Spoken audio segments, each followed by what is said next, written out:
बातें कुछ मन की। कुछ आपकी, कुछ हमारी।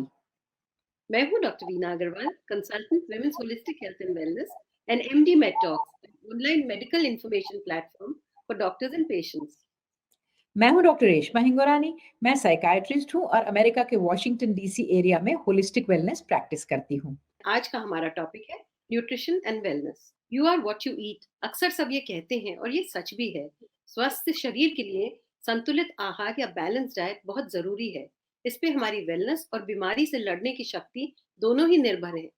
जिस प्रकार हमारी कार को पेट्रोल की जरूरत होती है, उसी प्रकार हमारे शरीर को पौष्टिक आहार और तत्वों की जरूरत होती है।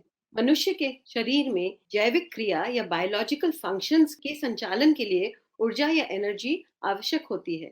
पौष्टिक खान पान से हमें यह एनर्जी मिलती है, बॉडी के बायोलॉजिकल फंक्शंस पूर्ण होते हैं और शरीर के वेयर और टेयर का भी देखभाल हो जाता है।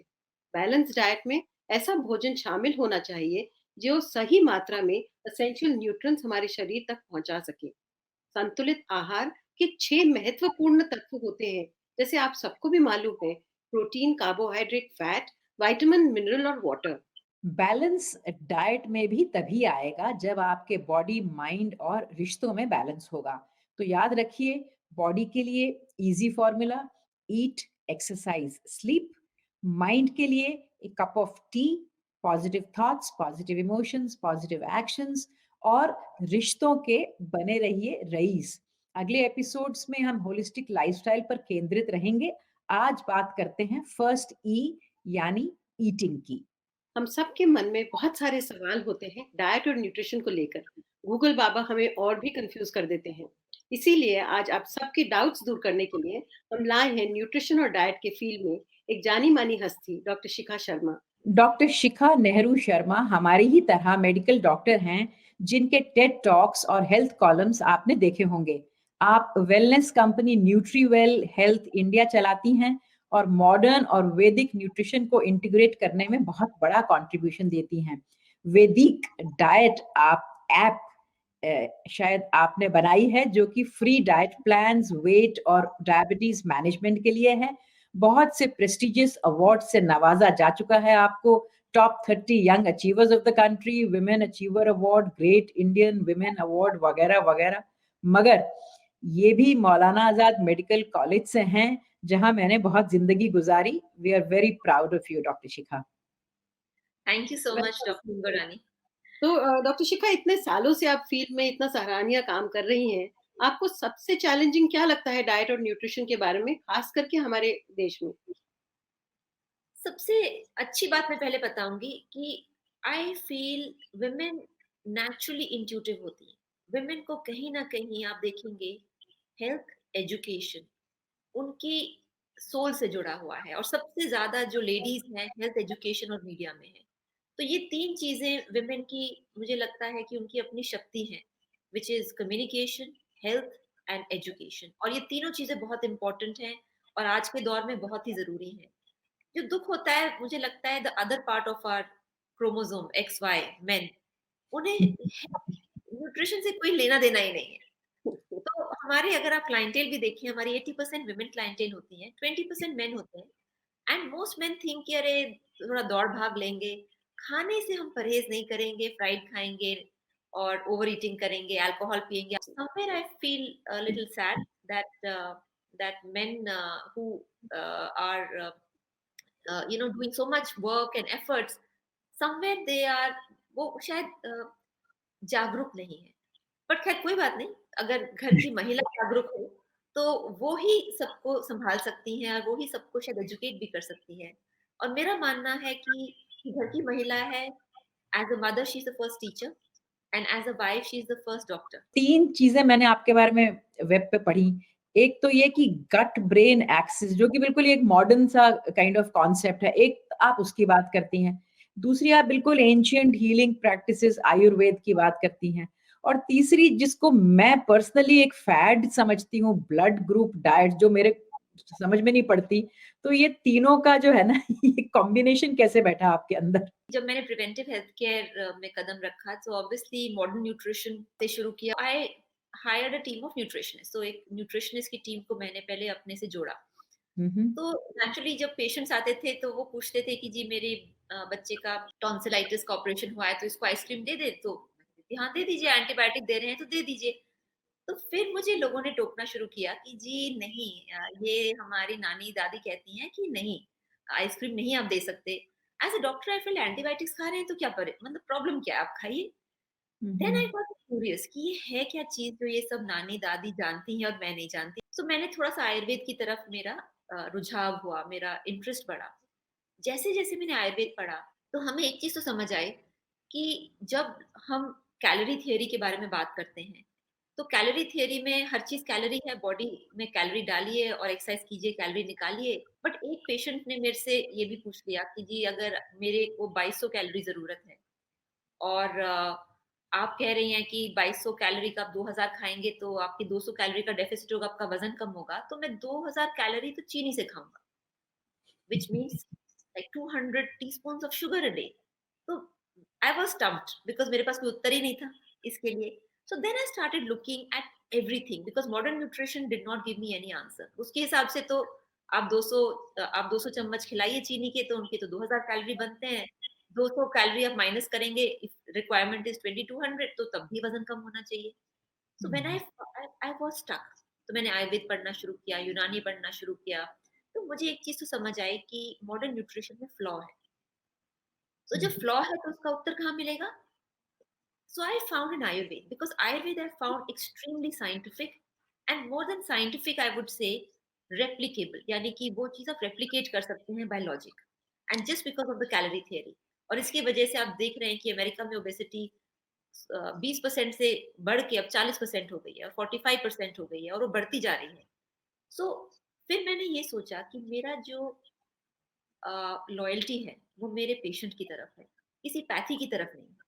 सो जिस पैथी हम्म। में मेरा पेशेंट सही होता है और जिस पैथी में मुझे लॉजिक नज़र आता है, मैं वो सब पैथीज़ यूज़ करूँगी। तो इसीलिए फिर मुझे लगा कि आयुर्वेद को जोड़ना सही रहेगा बिकॉज़ आयुर्वेद की आपको रिसर्च आर्टिकल्स बहुत मिल जाते हैं। आयुर्वेद की किताबें बहुत मिल जाती हैं। So I found it more aligned and also very safe because as a medical practitioner you know कि हम सबके लाइसेंसेस होते हैं। थोड़ा डर भी लगता है कुछ चीज़ बोलते हुए क्योंकि एज अ लाइसेंस प्रैक्टिशनर हम बहुत कुछ एक्सपेरिमेंटेशन नहीं भी कर सकते हैं। सो आयुर्वेद मुझे बहुत सेफ फील लगा, लॉजिकल फील लगा। ब्लड ग्रुप का जहाँ तक आपने मेंशन किया तो blood group basically if we अगर उसके हम भीतर जाएं तो blood group is basically a protein, it's like a flag identifying feature, जैसे हमारा क्रोमोसोम है तो वो एक हम्म। आइडेंटिफाइंग फीचर है। और आयुर्वेद में क्या कहते हैं, प्रकृति, your DNA. So basically, what is blood group? It is a very simplified form. I won't say it's very accurate, but it's a very simplified thumb rule of a genetic diet, which is nutrition and genetics. तो जब मैं किसी naturopath के पास जाती हूँ और कहती हूँ कि मुझे माइग्रेन है, तो वो कहते हैं कि ये आपके पेट में गड़बड़ के कारण हो रहा है। तो क्या ये गट ब्रेन एक्सिस से एक्सप्लेन कर सकते हैं इसे? जी बिल्कुल, today we all know as doctors कि basically intestine is almost like a whole planet. उसके अंदर माइक्रोफ्लोरा है, उसके अंदर बैक्टीरिया आपको विटामिन्स दे रहे हैं, उसके अंदर एक जो न्यूरोनल सिस्टम है, यानी उसकी जो नसें हैं, नर्व सिस्टम है, जो सप्लाई है, वो इतनी ज़्यादा बेहतरीन है कि it is second only to the brain. And in fact उसकी जो नर्वस सिस्टम की सप्लाई है, वो ब्रेन से कनेक्ट होती है। It is all sending feedback to the brain. So this is in a way an axis. It's a communication between the brain and the intestine. और अगर आप रियली देखिए लॉजिकली भी, तो जब एज ह्यूमन बींग्स आप ये देखिए, हमारे सेंसर्स हैं, हमारी आईसाइट हमारा सेंसर है, हमारे हियरिंग पावर कान। हमारा सेंसर है, हमारा टच एंड प्रेशर टैक्टाइल हमारा सेंसर है।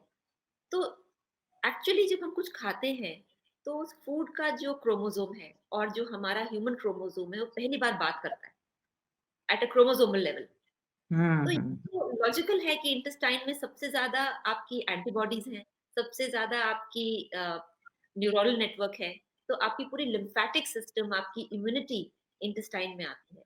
तो इसीलिए it is an extremely important organ which is a listening organ. वो सुन रहा है, वो हम्म। महसूस कर रहा है।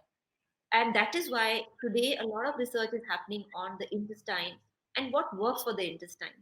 और नेचुरली फिर वहां से आयुर्वेद शुरू होता है, जैसे कि त्रिफला है, जैसे कि टर्मरिक यानी हल्दी है, तो नॉन इन्वेसिवली आप इलाज सिर्फ इंटेस्टाइन से कर सकते हैं। गट ब्रेन एक्सिस के साथ ये माइक्रो बायोम्स की बहुत बात होती है, तो वो कुछ आसान शब्दों में बताएं जरा। जो हमारे बैक्टीरिया हमारे बॉडी में है, शरीर में अंदर है, हमारे ह्यूमन सेल से ज़्यादा है। So right. bacterial, chromosomes are more than the human cells. So naturally इनका कोई ना कोई महत्व तो होगा, तभी ये हम्म। हमारे इंटेस्टाइन में है। So ये हमारे साथ एक सिम्बायोटिक रिलेशनशिप में है, यानी कि ये हमारे साथ हमारे जुड़े हुए हैं, हमें वो अपनी इंटेलिजेंस दे रहे हैं।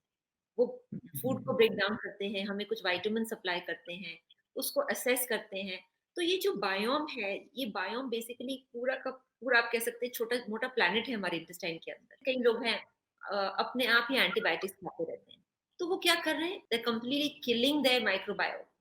सो वो कहते हैं अरे क्या फ़र्क पड़ता है? इसी तरह से कई लोग हैं ज़रा-सा सर दर्द हुआ एस्पिरिन, डिस्प्रिन खा ली। अब वो क्या है कि aspirin, Disprin is absolutely acidic for this biome. It starts killing.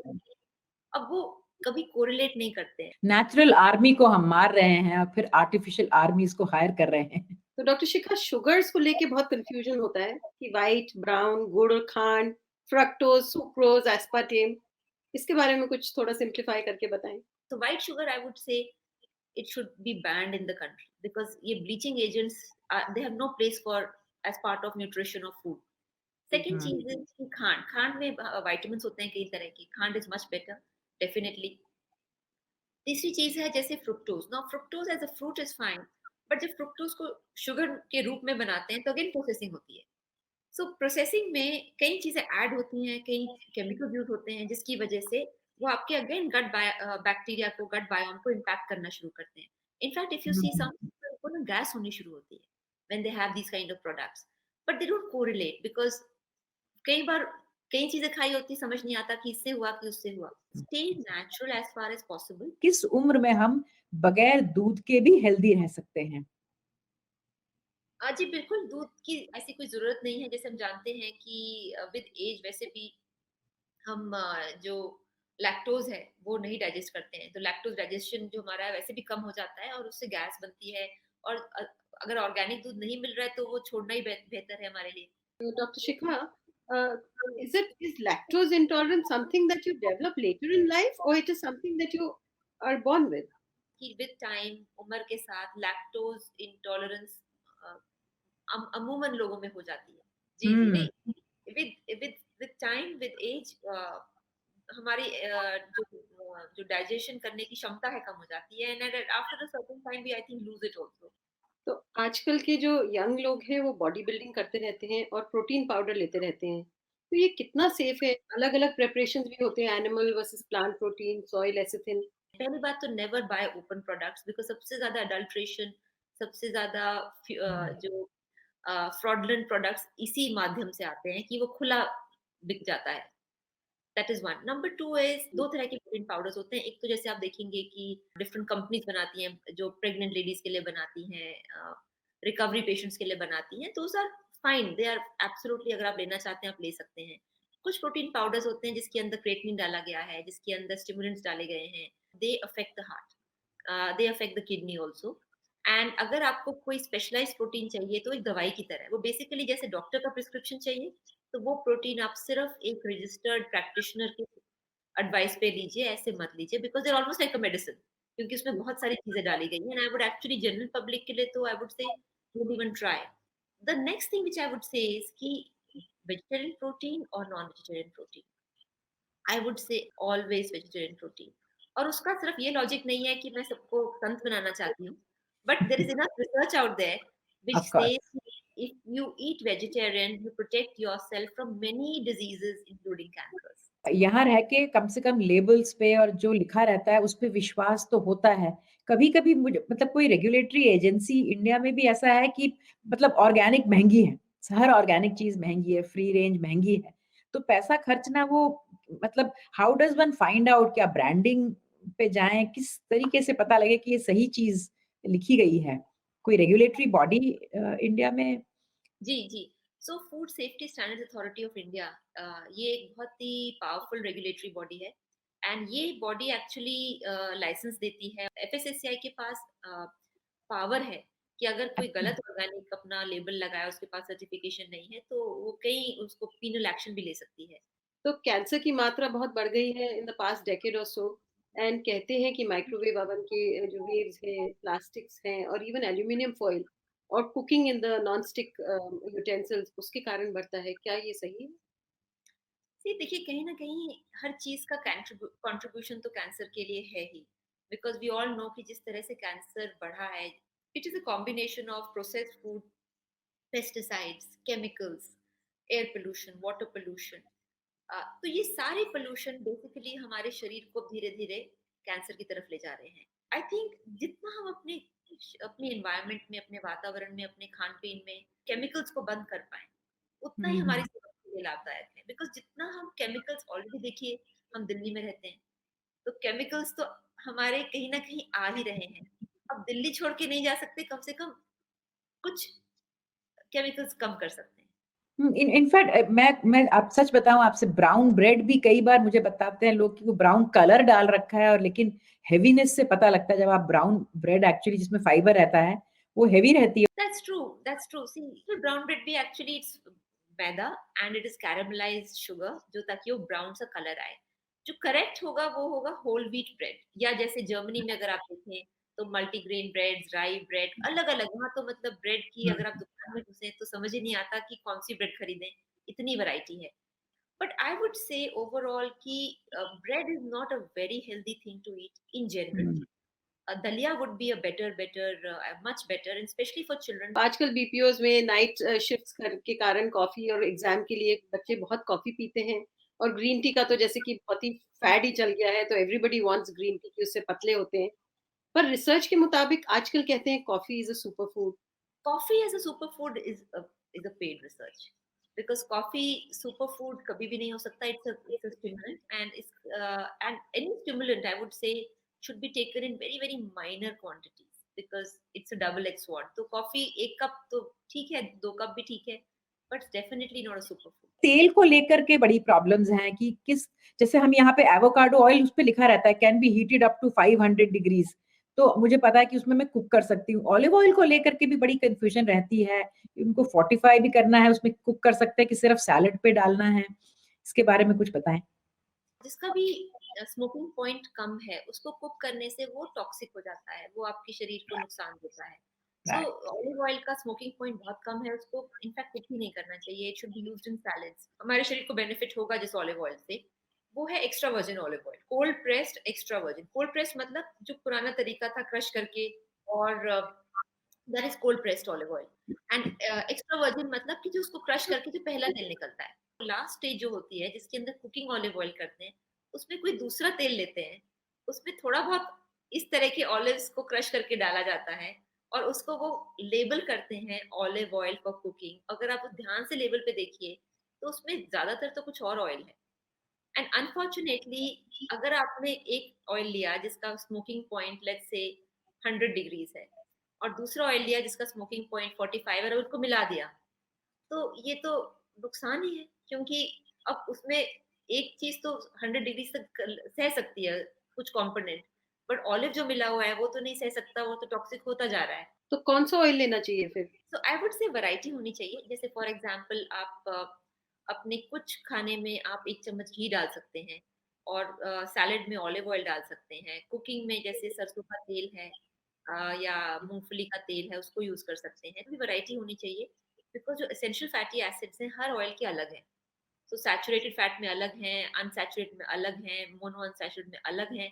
तो हमें हमें तो सारे एसेंशियल फैटी एसिड्स, या हमें तो सारे ये अलग अलग तरह के फैटी एसिड्स चाहिए। तो उसमें भी वैरायटी होनी चाहिए, सिर्फ एक ऑयल हमें नहीं लेना चाहिए। मोस्ट इम्पोर्टेंटली आई वुड से नेवर स्टोर। हम घरों में जैसे स्टोर करते हैं, बाहर से हमने ऑयल की बॉटल लिया और घर में स्टोर किया जितना भी समय, और वो प्लास्टिक में होता है। Plastic is toxic, it's completely toxic. और ये जो आप बॉटल्स भी देखें ऐसे पतली पतली सी हल्की फुल्की सी होती है, तो ये तो वैसे भी बहुत अच्छा ग्रेड प्लास्टिक का नहीं होता। उसको ग्लास बॉटल में पलटिए। Don't keep it in plastic bottles. तो ये प्लास्टिक जो आपने कहा, ये अक्सर लोगों को ये धारणा रहती है कि माइक्रोवेव में डालने से या धूप में जैसे पड़ी रहे तो ही प्लास्टिक नुकसान देता है। तो आप जो कह रही हैं कि वैसे भी नॉर्मल रूम टेम्परेचर पे भी अगर प्लास्टिक में चीज रहे तो वो ठीक नहीं है, आप ये कह रही हैं। बिकॉज़ उसमें ना वो थोड़ा-थोड़ा रिएक्शन चलता रहता है एंड ऑयल रिएक्ट्स। ये बहुत अच्छी आपने बताई। एक और बात बताइए कि ये प्रोबायोटिक्स वाली चीज़ें बहुत महँगी होती हैं, तो उन पर पैसा खर्चना वर्थ है? प्रोबायोटिक्स देखिए जैसे दही है वो एक प्रोबायोटिक है अपने आप में। और प्रोबायोटिक से पहले आता है प्रीबायोटिक यानी जो आपके गट बैक्टीरिया को एक मल्टीप्लाई करने के लिए वो फाइबर दे। सो हुँ, जैसे हुँ। केला है, जैसे फाइबर है, ये सारे प्रीबायोटिक है। फिर प्रोबायोटिक है जिसके अंदर अपना कुछ बैक्टीरिया है, जैसे दही है, छाछ है, फर्मेंटेड फूड्स हैं, डिफरेंट डिफरेंट प्रोबायोटिक ड्रिंक कुछ लोग पीना चाहते हैं, वो पी सकते हैं। बट अदरवाइज़ हमारे तो दही एक अपना एक नेचुरल रहता ही था, फर्मेंटेड फूड रहता ही था। सो वो आप घर पे भी बना सकते हैं। आपने घी का मेंशन किया, तो हम लोग सब घी खा के ही बड़े हुए हैं। चपाती पे भी लगाते थे, खिचड़ी पे डालते थे, दाल में तड़का और आजकल के बच्चे तो खाना नहीं चाहते बिल्कुल भी। He by itself is not a problem. Unfortunately, अगर आप देखें जितनी भी हार्ट डिजीज है और हार्ट डिजीज पे जितना भी रिसर्च हुआ था, वेस्ट में तो घी होता ही नहीं था। वो क्या खाते थे? वो ट्रांस फैट्स खाते थे। घी हमारा दूध से बनता है। वहां पे जो लाड है वो एनिमल फैट को बॉईल करके उधर से निकालते हैं। So they are totally different things. उनकी रिसर्च में उन्हें लाड और इन सब भी चीजों पे रिसर्च करी थी और ट्रांस फैट्स पे करी थी। अनफॉर्चुनेटली वो जैसे वो ब्रॉड ब्रश करके हर चीज पे उन्होंने एक लेबल लगा दिया, तो घी पे भी लेबल लग गया कि it is bad for heart. It is not true. हाँ, अगर घी की पूड़ियां तली जा रही हैं रोज, घी के रोज फ्राइड खाया जा रहा है, समोसा खाया जा रहा है, fried food is not healthy. जैसे कि हमारे लोग व्रत रखते हैं और शाम को इतनी पूड़ियां, इतने हलवा, इतना कचौड़ियां खाते हैं ना, that obviously is not the right. Almond milk और सोया मिल्क बहुत पॉपुलर रहा। अब रिसेंटली ना कुछ ये सोया मिल्क को लेकर के भी लोगों को वो हॉर्मोन्स और कैंसर और ये सब की आके तो बल्कि टोफू और सोया मिल्क को कुछ लोगों ने कम कर दिया है, तो इसमें कुछ फैक्ट है साइंटिफिकली? सोया मिल्क में हुँ। प्रॉब्लम नहीं है how it is handled, how it's processed. Tofu I find it better because उसकी शेल्फ लाइफ भी कम होती है और उसमें बहुत ज्यादा केमिकल्स वगैरह नहीं डाल पाते हैं। आमंड मिल्क तो आई वुड से बादाम वैसे ही खा लीजिए, क्या जरूरत है आमंड मिल्क पीने की। बिकॉज अगर आपको स्मूदी में भी डालना है उसको आप अच्छे से अगर क्रश करके डाल दें तो इट इज गुड इनफ। तो ये फैट फ्री फूड क्या असली में फैट फ्री होता है? सो फैट फ्री तो खैर इस पूरे उसमें कुछ भी नहीं है। हाँ, it could be very low fat and very high fat. So वो very low to very high चला जाता है। Now when people talk about fat free food and I have met a lot of people जिनकी gall bladder surgery हुई है, वो fat free food खाना शुरू कर रहे हैं, they start having hormonal issues because we all know कि as women and even men have hormones, and वो hormones में there is a protein molecule, there is a fat molecule। और अगर इंसान बिल्कुल फैट फ्री चला जाए तो उससे फिर आपके अपने हॉर्मोन्स में, आपके स्किन में, आपके हेयर में प्रॉब्लम होती है। हमारा जो नर्वस सिस्टम है उसकी पूरी लाइनिंग जो है, उसकी कवरिंग जिसकी शीट है वो फैट से बनी है। तो फैट फ्री डाइट का तो पॉसिबल नहीं है। हाँ, अगर कोई कहे कि जी मैं फ्राइड फूड नहीं खा रहा हूँ, फ्राइड फूड फ्री डाइट हूँ, I would appreciate, but not a fat free diet. Ayurveda और मॉडर्न मेडिसिन में ना ये पानी के मामले में भी अलग विचार हैं, जैसे कि फूड कॉम्बिनेशंस के ना कि पहले पीना है, बाद में पीना है, तो ये गुत्थी कैसे सुलझाई जाए? वी नो कि हमारा 2/3 शरीर पानी से बना है। तो यानी पानी तो हमारे शरीर के लिए बहुत ही इंपॉर्टेंट है। In fact water itself is a intelligent medium for naturopathy में पानी का बहुत इस्तेमाल होता है कई तरीके से। तो खाने से पहले अगर आप पानी पिए तो बेहतर है because it will start the digestive process. खाने के साथ ज्यादा पिएंगे तो it will dilute the digestive process, और खाने के बाद आप पिएंगे तो it will interfere with the digestive process and it will make you too full. So बेहतर रहता है खाने से पहले, खाने के साथ बहुत कम सिप करने के लिए अगर आप पिए बहुत कम, but not too much, and खाने के बाद तो नहीं पीना चाहिए। ग्लूटेन क्या है? इसका इंटॉलरेंस क्यों होता है? सो ग्लूटेन इज अ प्रोटीन। सो जितने भी चीजें शरीर रिएक्ट करता है वो किसी प्रोटीन के अगेंस्ट रिएक्ट करता है।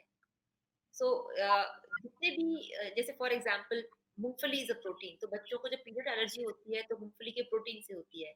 इसी तरीके से ग्लूटेन, ग्लाइडिन, ये प्रोटीन्स होते हैं गेहूं में, इसके अगेंस्ट शरीर रिएक्ट करता है। और जब रिएक्ट करता है तो वो उसके अगेंस्ट एंटीबॉडीज बनाता है और उसको अटैक करता है। तो वो अटैक तो प्रोटीन को करता है, साथ में उसके आसपास के सेल्स भी अटैक हो जाते हैं। So this is where gluten intolerance starts. My gut feel is कि ये इंटॉलरेंस ज्यादा बढ़ी भी इसलिए क्योंकि सबसे ज्यादा एग्रीकल्चरल रेवोल्यूशन में गेहूं का इस्तेमाल हुआ और उसमें फर्टिलाइजर डालेगा ये। कोई आसान फॉर्मूला है कि रोजाना बैलेंस डाइट, विटामिन्स, मिनरल, सारे एसेंशियल न्यूट्रिएंट्स के साथ कोई आपका जादू का कुछ फॉर्मूला है? आपको एक दिनचर्या बता देती हूँ कि इस तरह से आप कर सकते हैं। जैसे सुबह आप हुँ, उठें, सुबह उठ के 2 ग्लास सादा पानी पीजिए। उसके बाद आप काढ़ा बना सकते हैं जिसके अंदर जिंजर, जिसको डिकॉक्शन कहते हैं, जिंजर, तुलसी, दालचीनी। अगर आपको ब्लड शुगर नहीं है तो 1 आध मुनक्का भी डाल सकते हैं, थोड़ी हल्दी, हुँ, इसका काढ़ा बना लीजिए और इसको पीजिए। तो उसके अंदर जैसे तुलसी है, it's immune booster, it's an adaptogen. जो दालचीनी है वो आपकी इंसुलिन को कंट्रोल करती है। जो मुनक्का है उसमें कई तरह के मिनरल्स हैं। जो टर्मरिक है वो एंटीऑक्सीडेंट है, वेरी पावरफुल एंटीऑक्सीडेंट। उसके बाद फिर आप जो भी आप चाय, कॉफी जो लेना चाहते हैं वो आप ले सकते हैं। फिर उसके बाद फिर आप एक वेजिटेबल जूस बना सकते हैं ब्लेंडर में जिसके अंदर बीटरूट यानी चुकंदर, 1 आंवला, टमाटर, लौकी या फिर pumpkin according to the season. फिर उसके अंदर आप डाल सकते हैं अगेन थोड़ी तुलसी डाल सकते हैं, अदरक डाल सकते हैं, मिंट हुँ, डाल सकते हैं, आधा एप्पल डाल सकते हैं, करके बना लीजिए, वेजिटेबल जूस करके बना लीजिए। इसमें 1 चम्मच आप मोरिंगा पाउडर डाल सकते हैं, आधा चम्मच या थोड़ा-सा और कम आप चिया सीड्स जो होते हैं उसको डाल सकते हैं और आप तिल डाल सकते हैं। तिल बहुत डिलिशियस होता है। स्मूदी में हम हुँ, तिल डाल देते हैं, बहुत ज़्यादा नहीं, say about 2 grams of 2 and half 3 grams के करीब। तो ये आप स्मूदी पिएँगे तो आपको कैल्शियम मिलेगा, आपको विटामिन्स मिलेंगे, आपको मिनरल्स मिलेंगे। तो in a way it is pretty wholesome. उसके बाद आप थोड़ा-सा 15 मिनट का गैप देके आप जो भी आप जैसे ब्राउन राइस का इडली खाना चाहते हैं या ब्राउन राइस का पोहा खाना चाहते हैं या दलिया खाना चाहते हैं वेजिटेबल्स वगैरह डाल के वो ले सकते हैं। फिर उसके साथ आप फ्रूट नॉर्मली आई सजेस्ट कि आप मील से पहले लीजिए बस बिकॉज़ फ्रूट और मील को कंबाइन नहीं करना चाहिए। तो either you can have a fruit before that. अगर आपको लगता है कि इतना समय नहीं है, then you can have fruit 2 and a half hours after lunch. Like अगर आप सब 1 बजे लंच करते हैं, तो लंच में भी जैसे फुल्का है, मिक्स्ड आटे की रोटी खा सकते हैं, 2 सब्जियाँ खा सकते हैं, दाल खा सकते हैं। विंटर्स में हम न नॉर्मली दही नहीं सजेस्ट करते। बिकॉज़ आयुर्वेद का मानना है कि वो कफ बढ़ाता है, आपकी फ्लेम बढ़ाता है और खासकर आजकल कोविड के समय में तो जितना इंसान को कफ और कोल्ड ना हो तो बेटर है। सो बाय 4 ओ क्लॉक आप एक बोल फ्रूट खा सकते हैं। But we don't um, recommend कि आप फ्रूट बहुत रात को खाएँ बिकॉज़ उसका जो बेनिफिट है आपको नॉर्मली ड्यूरिंग डे आवर्स ही मिलता है। और हाँ, एक सैलेड अ, लंच में ज़रूर खाना चाहिए because salad gives you your prebiotics, the fibre and the enzymes. And having salad is also considered anti-aging because it has all those enzymes जो कि कुकिंग में खत्म हो जाते हैं। तो खीरा है, टमाटर है, कई तरह के सैलेड इंसान खा सकता है। एंड रात को हुँ, that is you can have a soup. Soup के साथ आप कुछ ग्रिल चीज खा सकते हैं, ग्रिल पनीर ले लिया, आप कुछ भी हल्का खा सकते हैं रात को। जैसे कई बार लोग ब्रोकली है या कॉलीफ्लावर है उसको मैरिनेट करके फिर उसको हुँ, थोड़ा-सा हल्का सा सौटे कर लेते हैं, वो बहुत अच्छा लगता है। सूप के साथ वो ले सकते हैं और सूप भी ज़रूरी नहीं है कि क्लियर सूप हो, सारी वेजिटेबल्स डाल के उसमें थोड़ा किनुआ डाल के उसको एक होलसम सूप बना सकते हैं। आइंस्टाइन ने कहा था, the more I learn, the more I realise how little I know. तो मुझे भी आज आपसे बात करने के बाद वैसा ही महसूस हो रहा है। Thank you very much for giving us your valuable time, और हमारे दर्शकों के बहुत सारे आपने डाउट्स जो दूर किए। जी, एंड आई से thank you and I would congratulate कि आप जो ये एक पब्लिक फोरम में ये इतना सारा जो करेक्ट इन्फॉर्मेशन जो दे रहे हैं, it is really laudable and it is I wholeheartedly appreciate and I would appreciate doctor Veena Agarwal and yourself कि आप ये बहुत ही एंड डॉक्टर के अग्रवाल भी मतलब आप सब इतना इतना सब कुछ कर रहे हैं सोसाइटी के लिए। I would really appreciate this because जैसे आपने कहा कि ये व्हाट्सएप यूनिवर्सिटी में लोग पता नहीं कहाँ-कहाँ से इन्फॉर्मेशन लेते हैं, जो वेरिफाइड नहीं है, जो मेडिकली साइंटिफिक नहीं है और उससे फिर मतलब और उसका कोई ओनरशिप नहीं है। मतलब अगर आप वो करें और आपको साइड इफेक्ट हो तो उसका कोई सोर्स नहीं है, कोई तथ्य नहीं है। यहाँ पे आप सब डॉक्टर्स हैं, आप सब इतनी पेन्स लेते हैं कि आप सही चीज़ें आगे जाके बताएँ। So I really congratulate all of you. Doctor Shikha, it's been a pleasure. Thank you. Thank you so much. तो फ्रेंड्स, आज हमने बहुत सारी बातें की, बहुत सी आपको पता होंगी, पर बहुत सी गलतफ़हमियाँ होती हैं हम सबके मन में डाइट और न्यूट्रिशन को लेकर। इसीलिए हम अगले कुछ प्रोग्राम इसी विषय पर जारी रखेंगे। फास्टिंग का क्या मतलब है, आयुर्वेद और नेचुरोपैथी क्या कहती हैं डाइट के बारे में, और फैट डाइट्स क्या हैं। ये सब और भी बहुत कुछ कवर करेंगे इस सीरीज में, तो आइएगा ज़रूर। आज के लिए बस इतना ही। मिलेंगे अगले हफ्ते इसी टाइम इसी प्लेटफॉर्म पर एक नया एपिसोड लेकर।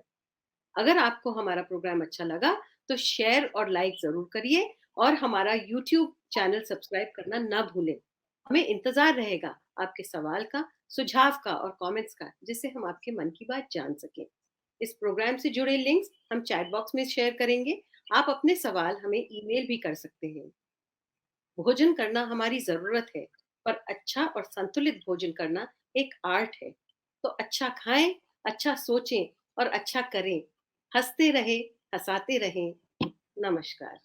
नमस्कार।